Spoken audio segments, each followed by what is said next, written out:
नमस्कार. रामकृष्ण हरी. जय जय रघुवीर समर्थ.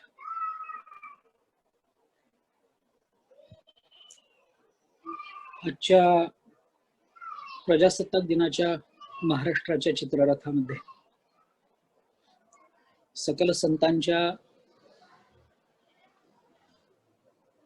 मूर्ती दाखवण्यात आल्या आणि त्यामध्ये समर्थांच्या मूर्तीला वगळण्यात आलं. ही एक अत्यंत निषेधार्ह गोष्ट आहे.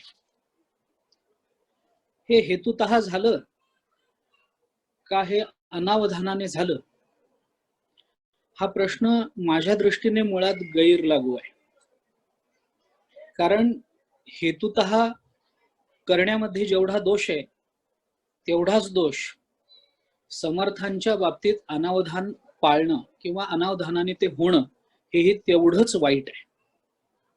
कारण एकूणच महाराष्ट्राच्या संत परंपरेमध्ये जी नावं अग्रक्रमानं घेतली जातात आणि एका अर्थानं ती नावं सकल संतांचं प्रतिनिधित्व करतात किंवा जी नावं महाराष्ट्राच्या एकूणच संत परंपरेचं उपलक्षण म्हणून स्वीकारली जातात, त्या नावांमध्ये ज्ञानेश्वर महाराज, नाथ महाराज, तुकाराम महाराज यांच्या बरोबरीनं समर्थांचंही नाम घेतलं जातं. ते अत्यंत आदरानं घेतलं जातं. शासनाच्या हे लक्षात यायला हवं होतं, परंतु या संकल्पना कुणाच्या डोक्यातून निघतात आणि संचलनालय जरी असलं तरी कोण मुळातून ते राबवतं हा शोध घेतला तर कदाचित याच्या मागचं जर काही षडयंत्र असेल तर ते उघड होईलच. पण केवळ जातीभेद मानणं एवढाच एक मुद्दा याच्या मागे असेल असं मला वाटत नाही. त्याचं कारण असं एका अर्थाने, तसाच जर जातीभेद मानायचा असेल तर नाथ महाराज, निळोबाराय, स्वतः ज्ञानेश्वर महाराज या सगळ्यांनाही नाकारावं लागलं असतं. समर्थांना नाकारणं हा एक अक्षम्य गुन्हा आहे. आम्हा वारकऱ्यांच्या अंतःकरणामध्ये ज्ञानेश्वर महाराज, तुकाराम महाराजांच्या चरणाबद्दलची जेवढी श्रद्धा, जेवढी निष्ठा, जेवढी प्रीती, तेवढीच प्रीती आणि ज्ञानोबारायांची आळंदीतली संजीवन समाधी याच्यामध्ये यत्किंचितही फरक करत नाही. किंबहुना ते द्वैत आमच्या मनामध्ये कधी उत्पन्नच झालं नाही.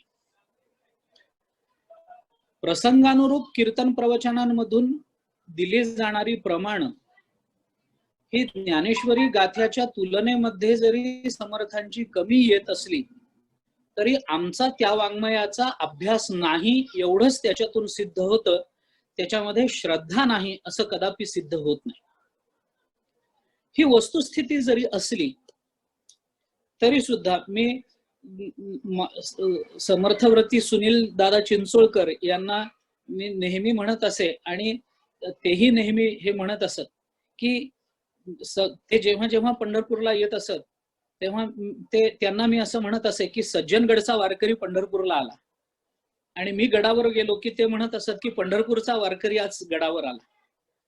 म्हणजे इतकं ते अद्वैत खऱ्या अर्थाने, कारण महाराष्ट्रातल्या सर्वच संत वाङ्मयामध्ये प्रामुख्यानं स्वीकारलं गेलेलं तत्व हे अद्वैतीच आहे. मी प्रामुख्याने हा शब्द खूप विचारपूर्वक वापरतो आहे, कारण अन्यांना, अन्य विचार प्रवाह स्वीकारणाऱ्यांना मी संत म्हणत नाही असं नाहीये, पण प्रामुख्यानं अद्वैती परंपरा महाराष्ट्रामध्ये विशेषतः स्वीकारली गेली विचारधारा. हे जरी खरं असलं तरी आता मुद्दा असा आहे की हे सगळं घडून गेलेलं आहे आणि आता पुढे काय. तर या बाबतीत माझ्या मनामध्ये येणारे दोन विचार आहेत. पहिला विचार हा आपल्या सगळ्यांना कर्म, ज्ञान, भक्ती योगाच्या समन्वयानं सुचणारा असू शकतो प्रत्येकाला. तो म्हणजे सरळ सरळ असा आहे की समर्थांची जर त्या राजकारणात उतरण्याची इच्छा नसेल तर समर्थ आपला पुतळा तिथे कधीही जाऊ देणार नाहीत, हे त्याच्यातलं मुख्य उत्तर आहे माझ्या दृष्टीने. कारण हे सगळं घडतं ते त्यांच्या इच्छेने घडतं, त्यांच्या सत्तेने घडतं. तुझिया सत्तेने वेदासी बोलणे, सूर्यासी चालणे तुझिया बळे, असं जसं तुकाराम महाराज भगवंताला म्हणतात तसं आपण तेच समर्थांना म्हणू शकतो. चाले हे शरीर कोणाची सत्ते, कोण बोलविते हरिवेण, देखवी ऐकवी एक नारायण तयाचे भजन चुको नको. तर ही सत्ता कुणाची, आपण हे समर्थांची म्हणू शकतो. आपल्याला जशी परमात्म सत्ता मान्य आहे तशी संत सत्ता ही त्याच अधिकारानं मान्य आहे. त्याच्याबद्दल कुणाच्याही मनात विकल्प नसला पाहिजे, नसावा नाही. म्हणून समर्थांच्याच जर मनात नसेल की धर्माचं राजकारण करणारी मंडळी जर आम्हाला तिथं प्रदर्शित करत असतील तर आम्हाला धर्माचं राजकारण करायचंच नाहीये, आम्हाला तिथे जाणंच नाही. समर्थ प्रवृत्तीवादी म्हणवले जातात, ते तेवढेच कडक आहेत. तुकाराम महाराज आणि समर्थांची समकालीनता पाहता त्या काळातली शिव्या देऊन बोलण्याची गरज आणि स्पष्टोक्ती ही समाजाप्रती केल्या जाणाऱ्या प्रबोधनाची आवश्यकता होती. त्यामुळे हे एक उत्तर सरळ सरळ आपलं समाधान करणारं आहे. दुसरा विचार माझ्या मनामध्ये येतो तो हा आहे की हा एक अक्षम्य गुन्हा आहे. भले समर्थांच्या मनात काय आहे हा मुद्दा नाही आहे, आपण आता तो बाजूला ठेवला तरी जेव्हा आम्ही आमच्या श्रद्धेचा विचार करायला लागतो तेव्हा सरळ सरळ हा विचार आमच्या मनामध्ये येतो की एवढं एकच नाव का वगळलं जावं. जी नावं क्रमानं घेतली जातात त्याच्यामध्ये समर्थांचं नाव जर क्रमानं येतं, अग्रक्रमानं येतं, तर तेवढंच नाव आणि तेवढंच ते व्यक्तिमत्व का वगळलं जावं. याच्या मागे काही षडयंत्र किंवा याच्या मागे काही कुबुद्धी असेल तर याच्यावर आता उपाय एवढाच आहे की आपण शासनाच्या कडे ही तक्रार नोंदवावी आणि शासनाने याची कुठलाही विकल्प मनामध्ये न ठेवता समस्त संत संप्रदायाला मानणाऱ्या सर्व भाविक भक्तांची प्रामाणिक अंतःकरणाने क्षमा मागावी. याच्या पुढे असं होणार नाही याची दक्षता आणि याची हमी, दक्षता घ्यावी आणि याची हमी त्यांनी सर्व सद्भक्तांना द्यावी. हा सरळ सरळ त्याच्या मागचा एक विचार मला सुचतो. पण असं जर होत असेल तर याच्या पुढे असं होऊ नये याच्याकरता सगळ्यात महत्वाचा विचार आज आहे तो म्हणजे आता आपली संत परंपरा आली, कोणी आलं काय न आलं काय असा विचार न करता सर्वांनी एकमताने एकत्रित येऊन समर्थ संप्रदाय, हे दोन संप्रदाय मी माझ्या दृष्टीने तरी वेगळे मानत नाही. दोन संप्रदाय स्वतंत्र मानण्याकरता जे तात्विक मतभेद लागतात तेच मुळात या दोन्ही संप्रदायामध्ये नसल्यामुळे कीर्तन पद्धतीमधला फरक किंवा उपासना पद्धतीमधला फरक किंवा उपास्य दैवतामधला फरक सुद्धा मी मानायला तयार नाही. समर्थ राम स्वीकारतात म्हणून आम्ही राम नाकारतो असं थोडंच आहे. कीर्तन पद्धतीतला फरक, उपासना पद्धतीतला फरक मान्यच आहे. पण असं असलं अगदी रामानुजाचार्य आणि शंकराचार्यांच्या उपासना पद्धतीमध्ये जरी भेद असला तरी इथं त्या दोघांमध्ये त्यावरून वाद नाहीत ना. वाद आहेत ते तात्विक आहेत आणि तात्विक मतभेद झाल्याशिवाय त्या दोन संप्रदायांना स्वातंत्र्य तशा अर्थाने येणार नसेल तर समर्थ संप्रदाय म्हणजे रामदासी संप्रदाय आणि वारकरी संप्रदाय हे दोन स्वतंत्र संप्रदाय आहेत. तर माझ्या अंतःकरणामध्ये तरी हा विकल्प आला नाही आणि मी ते मानलंही नाही कधी. माझ्या दृष्टीने तत्वज्ञानाच्या दृष्टीने ते दोन्ही एकच संप्रदाय आहेत. त्यामुळे आपण सर्वांनी एकत्रित येऊन आपली एकजूट ही वारंवार शासनाला दिसली पाहिजे.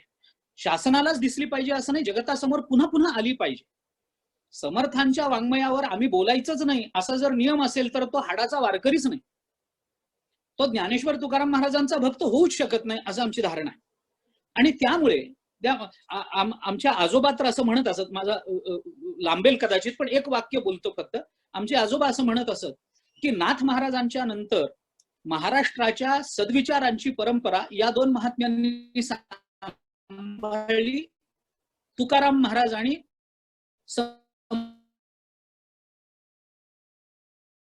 समर्थ. रामायण हे समर्थांनी घेतलं आणि नाथ महाराजांच्या भावार्थ रामायणातून समर्थांनी रामप्रचार केला. भागवताचा स्वीकार करून तुकाराम महाराजांनी पांडुरंग किंवा कृष्णाचा प्रसार केला. एवढाच फरक आहे. आणि असं असेल तर आपली ही एकजूट पुन्हा पुन्हा लोकांसमोर आली पाहिजे, पुन्हा पुन्हा लोकांना हे दिसलं पाहिजे, शासनाला हे कळलं पाहिजे की काही झालं तरी हे एक आहेत. आणि ही एकवाक्यता लोकांसमोर येणं, शासनासमोर येणं आणि त्या अर्थाने म्हणजे केवळ दिसण्यापुरती नव्हे तर आपल्या एकमेकांच्या पुन्हा पुन्हा गाठी भेटी होत राहणं, विचारांचं आदान प्रदान होत राहणं. आता माझ्या समोर आदरणीय प्रमोद शास्त्री आहेत, ते या दोन्ही ग्रंथांवर अधिकारवाणीनं बोलतात. त्यांच्या अधिपत्याखाली, त्यांच्या अध्यक्षतेखाली किंवा त्यांच्या मार्गदर्शनाखाली या दोन्ही संप्रदायातल्या विचारवंतांनी एकत्रित येऊन आणखीन काहीतरी चांगली कामं करणं, एक 2-4 दिवस एकत्रित राहून काही सद्ग्रंथांचं विचारमंथन करणं आणि एकमेकांच्या विचारांचं आदान प्रदान होणं, ही एक अत्यंत महत्वाची गोष्ट आहे की याच्यातून तुमची आमची, मी तुमची आमची हा संबंध, हा शब्द आत्तापुरता वापरतोय. मला म्हणायचंय आपली पुन्हा एक वैचारिक बांधिलकी आणि एकत्रित येणं हे पुन्हा लोकांसमोर आलं पाहिजे. हे पूर्वी नव्हतं, पण काय कालाच्या ओघामध्ये ते निर्माण झालं, तरी हे नष्ट करणं, हे निवृत्त करणं हे आपलं कर्तव्य मानून आपण एकत्रित आलं पाहिजे. आणि आपापले 4 कार्यक्रम कमी करून या कार्यक्रमाकरता 4 दिवस जर देता आले तर ते आपलं कर्तव्य समजून आपण दिलं पाहिजे. ही आपली एकवाक्यता ही समाजासमोर आली पाहिजे असं पुन्हा पुन्हा वाटत राहतं. या संबंधात पुष्कळ विचारमंथन झालेलं आहे, पण आपल्या सर्वांच्या वतीनं असा अक्षम्य गुन्हा शासनाने केल्याबद्दल त्यांचा करावा तेवढा निषेध कमी आहे. शासनाने असं करू नये आणि हे दृष्टोत्पत्तीला त्यांच्या यायला पाहिजे होतं. सगळं राज्य सांभाळता त्यांना येतं, पण ते राज्य ज्यांच्या विचारावर सांभाळायचं आहे त्यांच्याकडे दुर्लक्ष करून चालणार नाही. आणि ही असं जर केलं तर ही अनाचार संहिता मानावी लागेल. ही आचारसंहिता आपल्याला मानता येणार नाही शासनाची. ही अनाचार संहिता झाली, हा अनाचार झाला, हा दुराचार झाला, हा व्यभिचार झाला.